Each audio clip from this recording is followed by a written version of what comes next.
An epic series, Ben, full of ups and downs, highs and lows. Standing here now at the end of it all, 6 weeks of effort. How do you feel?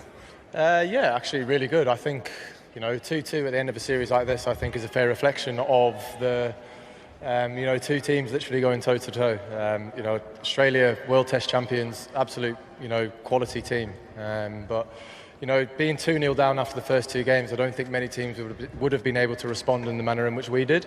So yeah, look, I'm incredibly proud of everyone's efforts that they put in. We've rotated through our teams, particularly with the bowlers, and Woakes's played 3 games and he's just walked off with the player of the series. So yeah, look, it's just standing here, I'm pretty content about everything that we've achieved over the last 7 weeks. Let's talk about today then. Yesterday, quite a difficult day actually. How hard was it for you to kind of lift the spirits and raise everybody after what happened yesterday? Look, having played a lot of cricket, you know what it's like in the 4th innings chasing. It's one of those. Australia got off to a great start with Dave and Uzi. I thought they played incredibly well to walk off with the amount of runs, none down as they did. But turning up again and knowing there was 250 runs on the board on the last day, it's always tough. 4th innings pressure, should never be underestimated. And the wickets came in clusters, and that's what's going to happen. So. Yeah, look, it was do or die again. We've been do or die since the 2nd game, and if anything, I've said it a few times, it really suits our mentality and the way that we go about cricket. Two players who helped turn it around for you this morning. They bowled in tandem, Chris Woakes and Mark Wood. They're the 2 players that you brought in midway through the series at Headingley, and they've had a dramatic impact, both of them.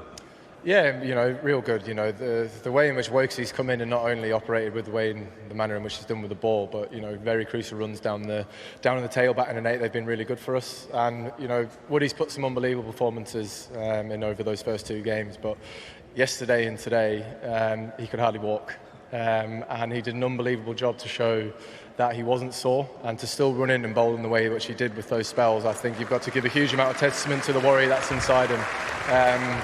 Just kept on saying, throw me the ball and I'll run as hard as I possibly can. So to have people like that in your team who will just run in, regardless of how their body is, it's great to have.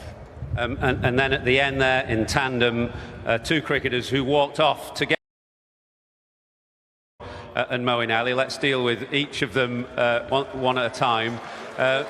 First of all, Stuart Broad, this is a place of farewells. He's announced his farewell. Your reflections on him as a cricketer, and did you ever doubt that he was going to finish things off tonight?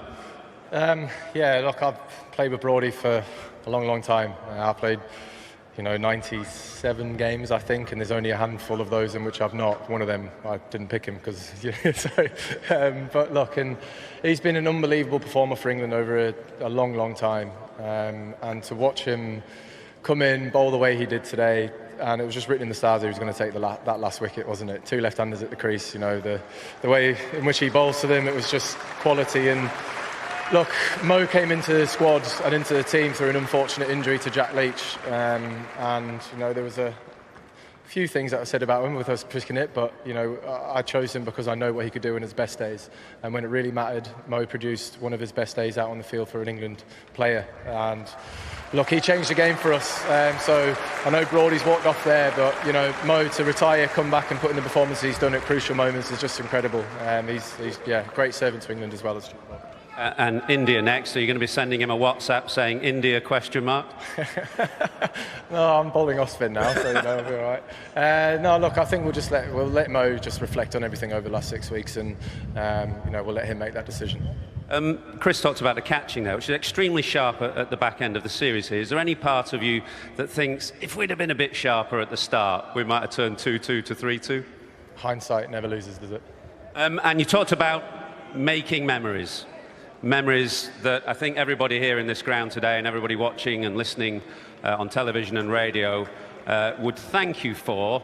Just a final reflection, maybe on Australia as well, who've played an absolutely full part in this series. Yeah, look,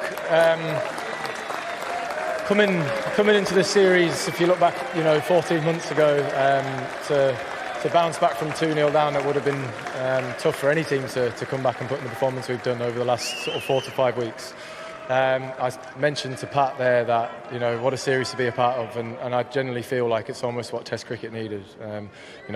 every player there who wears an Australian shirt and every player over there who wears an England shirt is a massive advocate for Test cricket and wants Test cricket to stay alive. And I know we've been very vocal about making sure that that's a huge objective of ours in terms of the way that we play.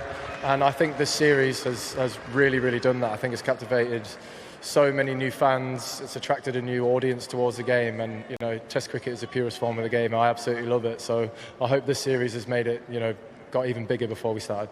Next Ashes 2.5 years away. You're going to have the appetite for it? Yeah, it's very hard to lose an appetite when you love Test cricket as much as I do. Many congratulations. Great performance today from your team. Thanks, Adams. Cheers.